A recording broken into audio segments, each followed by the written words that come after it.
नमस्कार, स्वागत आहे तुमचं सीमा अँड कोमल रेसिपी चॅनल मध्ये। सर्वप्रथम सर्वांना हॅपी रक्षाबंधन। आज आम्ही पुन्हा एक रेसिपी घेऊन आलो आहोत खास तुमच्यासाठी। आज आपण बनवणार आहोत रक्षाबंधन स्पेशल स्पॉन्जी रसगुल्ले।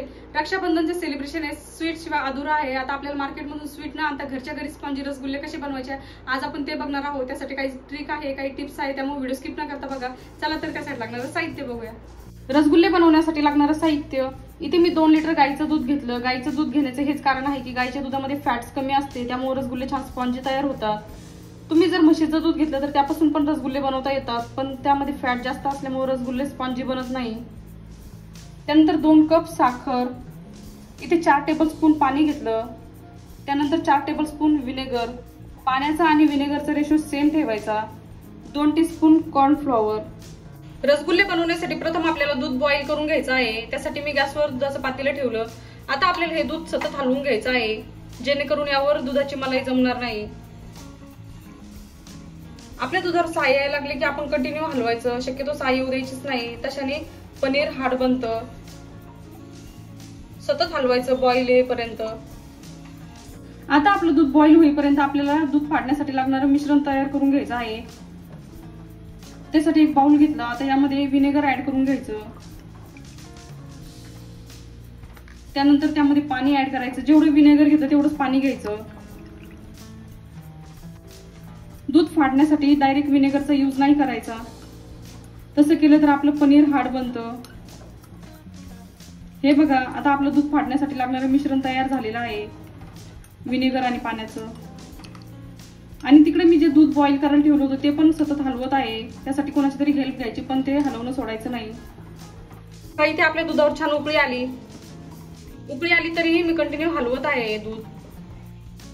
आता या स्टेजला आपण गॅस ऑफ करून घेऊया।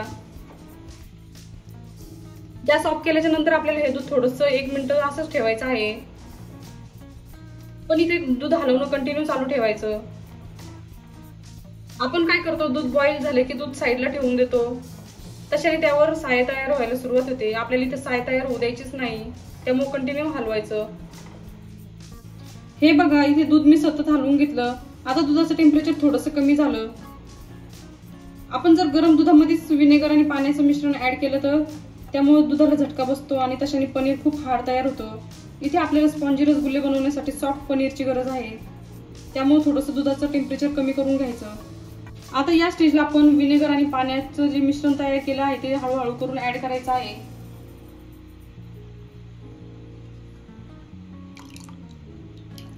अशा प्रकारे ऍड केलं की परत सॉफ्ट हाताने हलवायचं।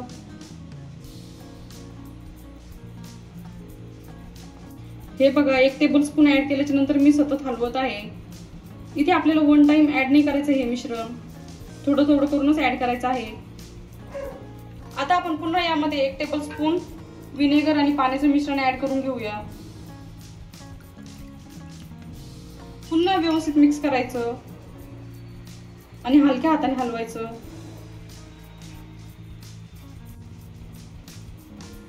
आता अजून मी ते मिश्रण टाकत आहे। जोपर्यंत आपलं दूध पूर्णपणे फाटत नाही तोपर्यंत ऍड करायचं ते मिश्रण। हे बघा, हळूहळू आपलं दूध फाटायला सुरुवात झाली।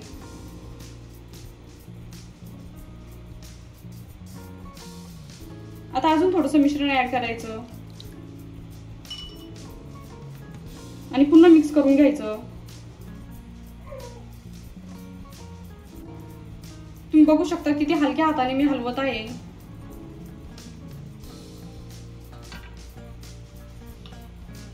आता यामध्ये पुन्हा विनेगर आणि पाण्याचं मिश्रण ऍड करायचं आणि पुन्हा हलक्या हाताने हलवून घ्यायचं।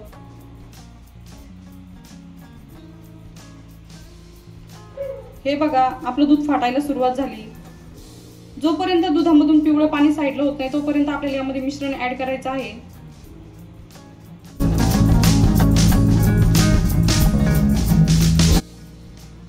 हे बघा, आपलं पनीर किती छान तयार होत आहे आता। आणि तुम्ही हळूहळू बघू शकता दुधाचा कलर पण चेंज होऊ लागला। दुधामध्ये पाणी जे होतं ते सेपरेट होऊ लागलं आणि पनीर पण सेपरेट होत आहे आता। इथे आपलं दूध व्यवस्थित फाटलेलं आहे।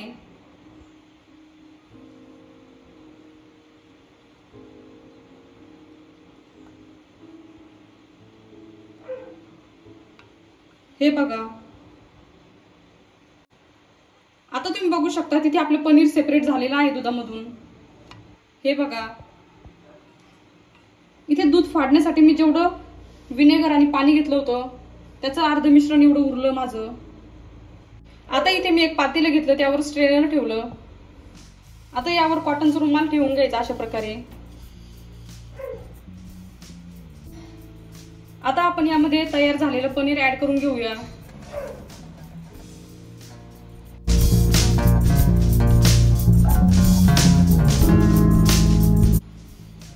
हे बघा, अशा प्रकारे मी पनीर सेपरेट करून घेतलं. इथे पनीरवर थोडं पण प्रेशर नाही द्यायचं, थोडंसं हलवायचं म्हणजे त्यामध्ये असलेलं पाणी निघून जातं. इथे आपल्याला विनेगरचा आंबटपणा जाण्यासाठी नॉर्मल पाण्याने हे पनीर धुवून घ्यायचं आहे.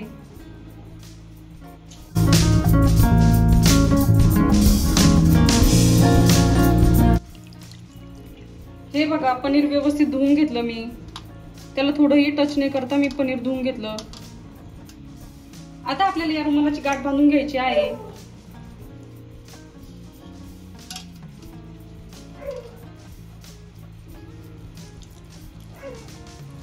गाठ बांधण्याच्या आधी यामध्ये असलेलं एक्स्ट्रा पाणी थोडंसं नितळून घ्यायचं.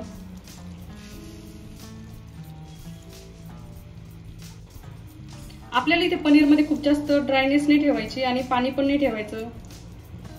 इथे आपलं पनीर नॉर्मल झालं पाहिजे, जसं पाहिजे तसं. आता आपण याची एक गाठ बांधून घेऊया.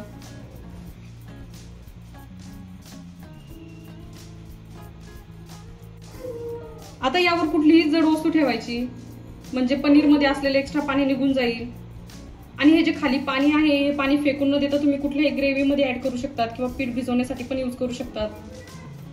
इथे मी 1 तासासाठी पनीर साईडला ठेवत आहे. आता आपल्याला रसगुल्ले बनवण्यासाठी लागणारं शुगर सिरप तयार करून घ्यायचं आहे. त्यासाठी गॅसवर कढई ठेवली.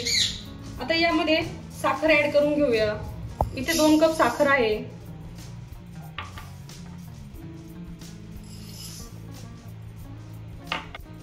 साखरेचं मेजरमेंट मी या कपाने केलं आहे. आता याच कपाने 10 कप पाणी ऍड करायचं आहे साखरेमध्ये.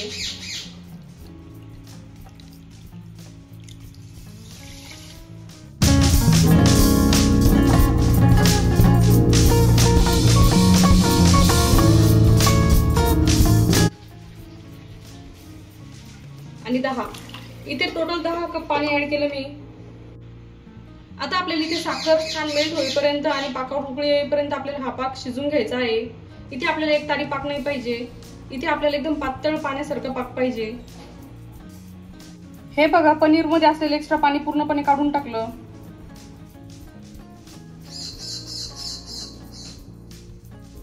हे बघा, आपला पनीरचा एक छान गोळा तयार झाला.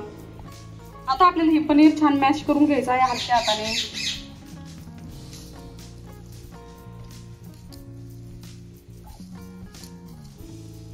जोपर्यंत पनीरला बाइंडिंग येत नाही तोपर्यंत आपल्याला हलक्या हाताने पनीर मॅश करून घ्यायचं आहे. पनीर मॅश करण्यासाठी तळ हाताचा यूज करायचा, तेही खूप हलक्या हाताने मॅश करून घ्यायचं. इथे 6 ते 7 मिनिटं लागणार आहे मॅश करण्यासाठी. हे बघा, किती हलक्या हाताने मी करत आहे पनीर मॅश. आता सध्या आपलं पनीर दाणेदार आहे. जोपर्यंत सॉफ्ट होत नाही पनीर तोपर्यंत हाताच्या सहाय्याने मॅश करून घ्यायचं आहे. हे बघा, इथे आपलं पनीर छान मॅश झालेलं आहे. पनीर मधून हळूहळू तूप सुटायला सुरुवात झाली. तुम्ही बघू शकता हाताला कसं तूप लागलं. आणि टेक्स्चर पण बघू शकता किती स्मूथ टेक्स्चर झालेलं आहे पनीरचं. आता आपलं पनीर व्यवस्थित मॅश झालं की नाही कशाने ओळखायचं, त्यासाठी आपल्याला एक रसगुल्ला बनवून बघायचा आहे. इथे आपल्या रसगुल्ल्याला क्रॅक नाही आलं की समजून घ्यायचं आपला रसगुल्ला परफेक्ट बनला. हलक्या हाताने गोल गोल करून घ्यायचं, खूप जास्त प्रेशर नाही द्यायचं.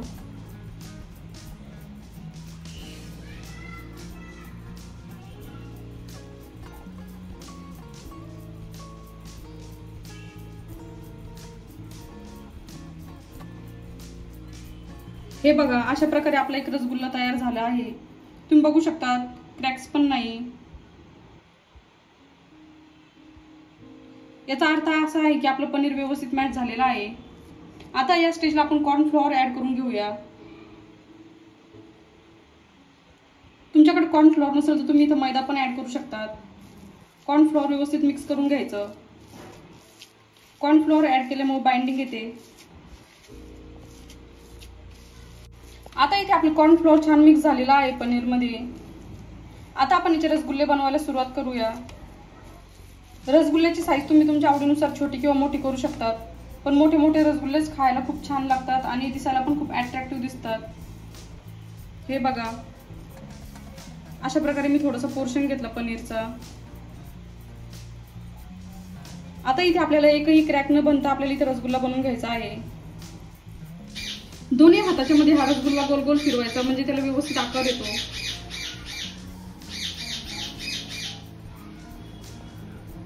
हे बघा, अशा प्रकारे आपला एक रसगुल्ला तयार झाला आहे. राहिलेले सर्व रसगुल्ले याच पद्धतीने तयार करून घ्यायचे. तुम्ही बघू शकता कुठलीही क्रॅक्स नाही आला. हे बघा, अशा प्रकारे सर्व रसगुल्ले तयार झालेले आहे. इथे मी मोठे मोठे साईजचे रसगुल्ले बनवून घेतले. आपण जर छोट्या साईजचे केले तर यापेक्षा जास्त पण होऊ शकतात. आता आपण नेक्स्ट प्रोसेस कडे वळूया. आता इथे आपल्या शुगर सिरपला पण छान उकळी आलेली आहे. तुम्ही बघू शकता किती छान उकळी आली. आपल्याला अशीच उकळी पाहिजे. आता या उकळीमध्ये आपल्याला हळूहळू रसगुल्ले सोडून घ्यायचे आहे. अशा प्रकारे एक रसगुल्ला सोडायचा, त्यानंतर काही सेकंदांनी दुसरा सोडायचा. असं करत करत आपल्याला सर्व रसगुल्ले सोडून घ्यायचे आहे.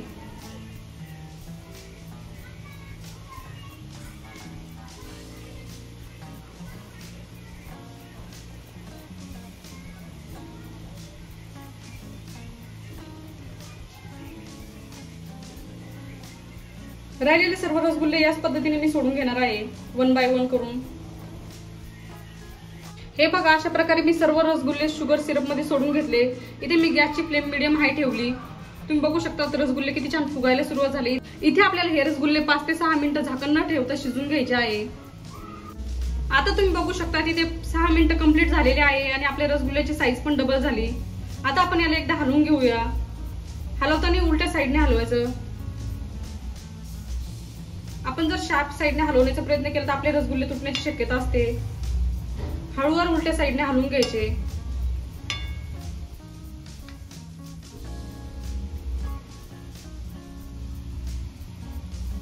आता यावर आपण झाकण ठेवूया. इथे झाकण ठेवल्याच्या नंतर 7 मिनिटं शिजून घ्यायचे आहे आपल्याला रसगुल्ले. अजून तिकडे आपले रसगुल्ले शिजेपर्यंत इकडे एका पातेल्यामध्ये मी पाणी ठेवलं. आता या पाण्याला पण आपल्याला उकळी येईपर्यंत गरम करून घ्यायचं आहे. त्यासाठी यावर झाकण ठेवायचं म्हणजे लवकर उकळी येईल. या पाण्याचा वापर कसा करायचा ते मी तुम्हाला व्हिडिओ मध्ये पुढे दाखवणारच आहे. हे बघा, इथे 7 मिनिटं कंप्लीट झालेली आहे.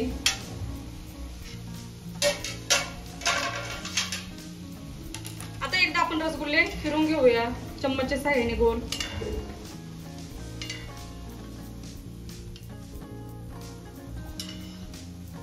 आता आपल्याला पुन्हा हे रसगुल्ले 7 मिनिटं झाकण न ठेवता शिजून घ्यायचे आहे. इथे आपल्याला टोटल रसगुल्ले शिजवण्यासाठी 20 मिनिटं लागणार आहे.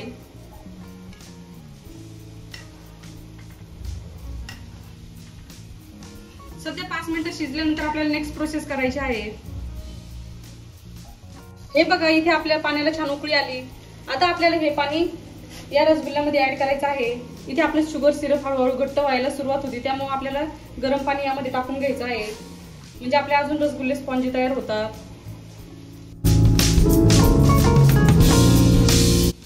तुम्ही बघू शकता तुम्ही किती पाणी ऍड केलं. इथे थंड पाण्याचा अजिबात यूज नाही करायचा. आता आपण हे रसगुल्ले अजून 3 मिनिटं छान शिजून घेणार आहोत झाकण न ठेवता.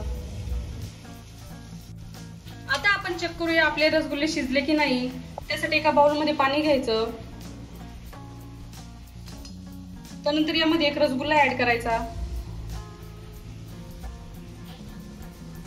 हे बघा, रसगुल्ला पाण्याच्या खाली तळाला जाऊन बसलेला आहे. याचा अर्थ असा की आपला रसगुल्ला परफेक्ट शिजला. आता मी तुम्हाला स्क्वीज करून दाखवते. हे बघा, रसगुल्ला चपटा झाला. आता यामध्ये सोडल्याच्या नंतर पुन्हा तो त्याचा शेप पकडत आहे. आता इथे एक बाउल घेतला. आता यामध्ये आईस क्यूब ऍड करून घ्यायचे.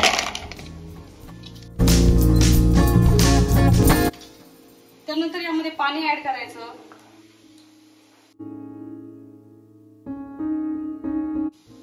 आता या बर्फाच्या पाण्यामध्ये आपण तयार झालेले रसगुल्ले एक एक करून ऍड करणार आहोत. म्हणजे थंड पाण्यामध्ये ऍड केल्याच्या नंतर रसगुल्ल्याची कुकिंग प्रोसेस स्टॉप होते.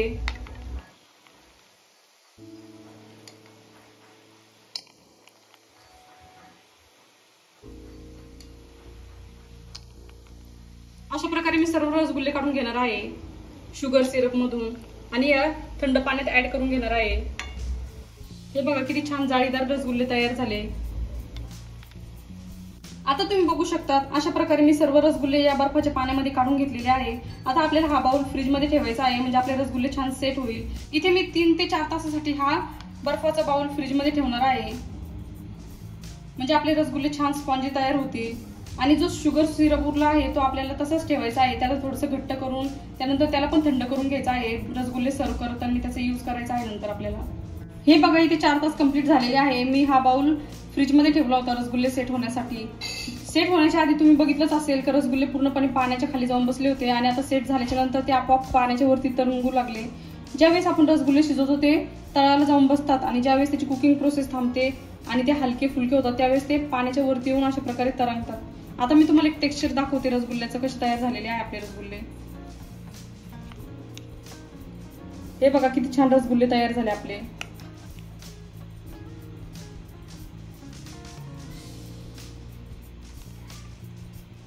तसेच मी तुम्हाला एक रसगुल्ला स्क्वीज करून दाखवते म्हणजे तुम्हाला कळेलच किती स्पॉन्जी रसगुल्ले तयार झालेले आहे आपले.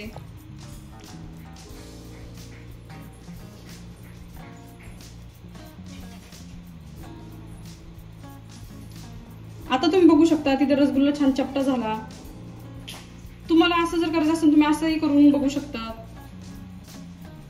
हे बघा मी त्याचा पूर्ण शेप बिघडून टाकला.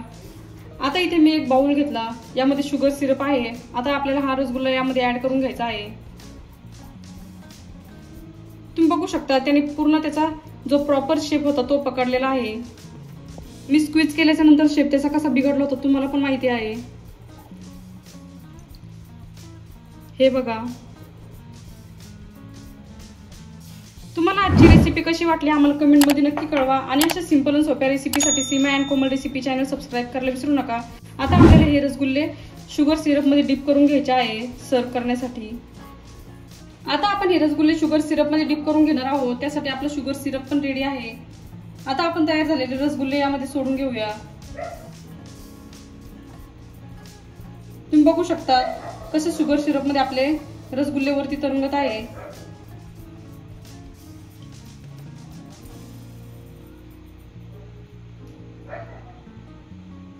रसगुल्ले बघून तुम्हाला वाटत सुद्धा नसेल की आपण अशा प्रकारे घरी पण बनवू शकतो.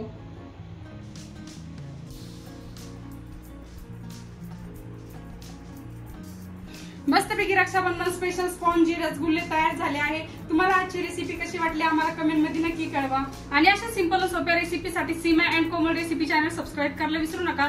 ऑलरेडी सबस्क्रायबर असेल तर व्हिडिओला लाईक करा, कमेंट करा आणि शेअर करा. चॅनलवर नवीन असेल तर चॅनलला नक्की सबस्क्राईब करा आणि बेल आयकॉन म्हणजे घंटीला प्रेस करायला विसरू नका जेणेकरून तुम्हाला नवीन नवीन व्हिडिओचे नोटिफिकेशन मिळतील.